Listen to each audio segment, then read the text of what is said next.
사이다 무비튼. 내 이름은 정직한 32살의 회사원이다. 아내 한심애는 31살. 결혼 전까지는 정사원으로 일했었다. 아내는 결혼도 했으니 직업을 바꿔보고 싶다고 했고 나는 아내의 의견을 존중했다. 하지만 결혼하고 2년이 지나도록 취업하려는 의지가 없어 보였다. 결혼 전 아내는 나름 똑똑했었다.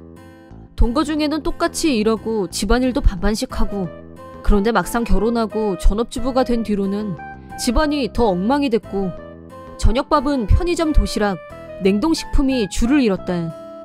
그러던 아내가 고등학교 동창회에 다녀오더니 갑자기 집안일을 너무 열심히 하는 거였다. 아내의 변화는 기쁘다기보다는 꺼림칙한 느낌이 더 강했다.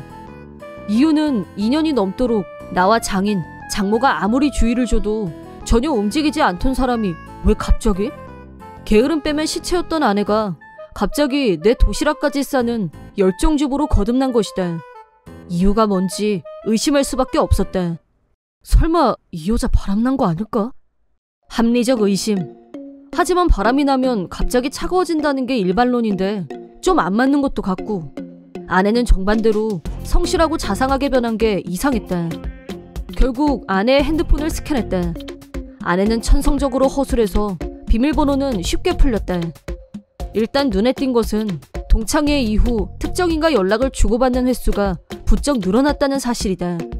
상대의 이름이 이니셜로 되어 있어서 이름도 성별도 파악하기 힘들었다. 하지만 대화 내용으로 유추해볼 때 불륜이 확실했다. 아내는 이런 문장을 꽤 반복해서 보내고 있었다. 그날은 오래간만에 만족감 높은 밤을 보냈던 것 같아. 그때 일이 떠오를 때마다 네가 보고 싶어져. 마음만 달려가는 게 아니라 내 몸도 너를 원하는 것 같아. 남편과는 비교도 할 수 없을 정도로 대만족이었어. 결정적 단어는 빠져 있었지만 이 정도면 무슨 짓을 했는지 짐작이 가고도 남았다. 고딩 동창회에서 동창놈하고 눈이 맞았군. 갑자기 열이라는 주부가 된 건 바람 피우는 거 안 들키려고 그런 건가? 상대도 기혼자로 보였고 잠깐의 불장이 분명했다. 나는 이 증거를 들고 변호사를 찾아가 상담했다. 변호사는 어렵게 말을 꺼내면서 죄송하지만 이 정도 증거로는 부인께 위자료를 받아내고 이혼하긴 힘듭니다. 아내가 직접적인 표현을 쓰지 않은 것, 불륜남 이름을 이니셜로 저장해둔 건 나름대로 방어 전략이 먹힌 것 같았다. 호텔에 들어가는 사진이라던가 좀 더 확실한 증거가 필요합니다. 보안 사항을 조언한 변호사는 나한테 이런 말도 했다.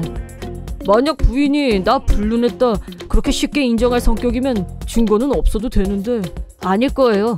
전업한다고 하고서 2년이 넘도록 집에서 뒹굴뒹굴 했거든요. 말과 행동이 다르다는 말씀인데 불륜한 사람들은 기본적으로 시치미를 떼죠. 상황이 자기가 거액의 위자료를 물어줘야 할 판이 되면 철저하게 증거를 숨기고 은닉하려고 들 거예요. 불륜남도 마찬가지고요. 그런 의미에서도 지금 당장 소송을 하기보다는 시간을 두고 확실한 증거를 찾는 게 좋을 것 같습니다. 알겠습니다. 흥신소에 의뢰해서 확실하게 증거를 잡도록 하겠습니다. 나는 아내를 자유롭게 풀어놓기로 했다. 하지만 불륜남은 아내의 고향에 있었고 여기와는 멀리 떨어져 있었다. 두 사람은 서로 입으로만 보고 싶다고 할 뿐 직접 만나지는 않았다. 그렇게 표면상으로는 아무 일 없이 2주 정도가 지나갔다. 벌써 몇 주째 나를 세우고 있던 나는 정신적으로 피로감이 쌓였다. 유일한 변화라면 두 사람의 메시지가 점점 농염하게 변해갔다는 점이었다. 그 때문에 두 사람이 분명히 다시 만날 거라는 확신이 들었다. 때가 올 거다. 반드시 증거를 확보해야 한다고 생각한 지 3주 정도. 마침내 아내가 고향에 가서 친구 좀 보고 올게 라고 말했다. 나는 최대한 무심하게 반응했다. 저녁을 먹다가 아내가 툭 던졌을 때 긴장한 건 사실이다. 언제 갈 건데? 다음 주 화요일 1박만 하고 올 거야. 절친인데 하루 재워준대. 하필이면 화요일이었다. 내가 가장 바쁜 요일이었다. 주말에 내려가지 않는 건 만에 하나 내가 따라가겠다고 하면 일을 망칠 수 있으니까 머리를 쓴 거겠지. 동창회에서 다시 보니까 너무 반갑고 좋더라고. 다음에 또 보기로 약속하고 헤어졌거든. 그 집에 가서 자도 남편이나 애들은 괜찮대? 처음 보는 사이인데 그렇게 신세져도 돼? 그게 뭐 어때서. 괜찮아. 아마도 불륜남과 어느 호텔에서 만나기로 했겠지. 핑계거리로 만들어낸 절친에 대해서는 설정이 꼼꼼하지 못했던 모양이다. 알았어, 잘 다녀와. 잘 놀고 올게. 아내는 무사히 시험을 통과한 얼굴이었다. 죄책감 1도 없이. 나는 이혼 결심을 더 굳혔다. 아내는 가볍게 말했지만 당신 월급 진짜 쥐꼬리만 하다. 라며 틈만 나면 월급을 갖고 나를 무시했던 것도 이유 중 하나였다. 아마도 집에 돈이 없는 걸 자기가 노는 탓이 아니라 돈 못 버는 내 탓으로 하려던 거 아닐까. 전업주부 한 명도 건사하지 못하는 무능한 남편이라는 꼬리표를 붙이고 싶어하는 것처럼 들렸다. 나도 아내에게 따진 적이 있었다. 당신 재취업은 언제 할 거야? 하다못해 알바라도 할 수 있는 거 아니야? 그랬더니 아내한테서 이해하기 어려운 말을 들었다. 당신이야말로 정사원 월급이 그것밖에 안 되면 알바 하나 더 해야 되는 거 아니야? 이런 입씨름을 지난 2년간 끊임없이 되풀이하면서 누적된 피로감과 불륜이란 변수에 남은 애정마저 삭제됐다. 아내가 책정한 내 한 달 용돈은 10만 원. 월급이 적어서라는 게 이유였다. 과연 내 월급은 그 정도로 적은가? 객관적으로 그렇지 않다고 생각한다. 도저히 인정할 수 없었지만 장래 아이가 태어날 때를 대비해서라고 하면 반론할 수가 없었다. 이토록 주머니가 얇은 내가 뭉칫돈이 나가야 하는 흥신소를 찾아가는 건 상당한 결심이 필요했다. 그런데도 불구하고 나는 아내의 디데이를 알게 된 다음 날 바로 흥신소를 찾아가 의뢰했다. 아내의 예상대로 나는 화요일만큼은 절대 회사를 쉴 수가 없었다. 불륜 증거 수집은 불가피하게 흥신소에 맡길 수밖에 없었다. 흥신소는 내 기대를 저버리지 않았다. 불륜남 차 안에서 키스하는 아내와 불륜남, 호텔에 들어갔다가 나오는 장면 등 결정적인 증거를 손에 넣을 수 있게 됐다.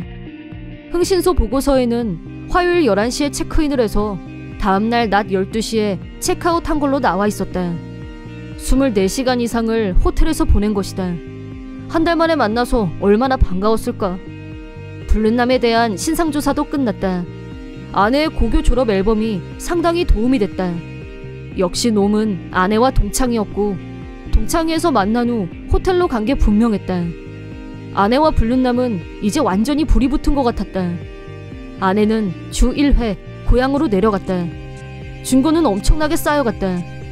결국 내가 흥신소에 뿌린 돈은 500만 원이 넘었다. 한편 아내의 핸드폰을 본 바로는 불륜 당사자들은 자기들 행동이 전혀 들키지 않을 걸로 믿고 있는 눈치였다. 우리 남편 아무것도 몰라. 우리 불륜도 너무 완벽하게 잘하지 않아? 라며 완전히 자화자찬 모드에 빠져 있었다. 아내의 착각을 뒤로하고 나는 이혼을 위한 빌드업을 착실하게 진행했다. 드디어 변호사가 이혼 준비 첫 단계인 내용 증명을 아내와 불륜남에게 발송했다. 업무 중에 아내한테서 연락이 왔다. 가만히 있다가 갑자기 웬 이혼이야? 이게 말이 돼? 난데없이 이 서류는 뭔데? 나 지금 정신적 고통이 이루 말할 수 없다는 거 알아둬? 이거 다 위자료 청구할 거야. 어떻게 하면 이토록 비객관적일 수 있는지 듣고 있다가 빵 터지고 말았다. 나는 선을 그었다. 위자료 낼 사람은 너야. 이혼 서류에 사인이나 잘해놔. 아내는 히스테리 발작을 일으켰다. 도저히 말이 안 통했기 때문에 다시 변호사와 같이 얘기하기로 했다. 며칠 후 우리 집에서 나, 아내, 불륜남 그리고 변호사가 한자리에 모였다. 거기에 내가 부르지도 않았는데 장인 장모까지 올라오셨다. 아내는 자기가 불륜했다는 말은 쏙 빼고 내가 일방적으로 이혼하자고 한다는 식으로 말을 한 모양이었다. 아내와 마찬가지로 장인 장모도 히스테리를 부리면서 나한테 욕을 했다. 장인이 큰 소리치면서 너 내 딸을 버리겠다는 거야? 위자료도 10억 내놔! 아내는 지원군을 만나 기세가 등등해졌다. 아무 근거도 없이 자기들끼리 금액을 미리 정한 모양이었다. 위자료 10억을 저더러 내라고요? 한심해가 불륜을 했는데 뭐 내 딸이 불륜을 했다고? 조금 전까지 승기를 잡고 있던 아내의 얼굴이 굳어버렸다. 자기한테 상황이 유리하다고 착각하고 있었던 모양이다. 다수결로 정하는 일이라면 내가 완패했을 거다. 하지만 변호사가 나서서 증거를 제시하며 설명하자 형세가 완전히 역전됐다. 저는 10억까지는 요구 안 할 거고 파격적으로 3천만 원씩만 청구합니다. 나는 아내와 불륜남을 보며 말했다. 아내는 성질을 내며 거부했다. 전업주부가 그런 돈이 어디 있다고 달래. 내가 전업주부 하라고 했어? 네가 게으름 피운 거잖아. 네 자신을 탓해. 나는 따끔하게 한 방 날려주고 깨끗하게 이혼했다. 불륜남은 자기 아내한테 들켜서 똑같이 위자료를 3천만 원 지급하고 이혼했다고 한다. 그리하여 전처는 양쪽 위자료로 6천만 원을 내야 되는 처지가 됐다.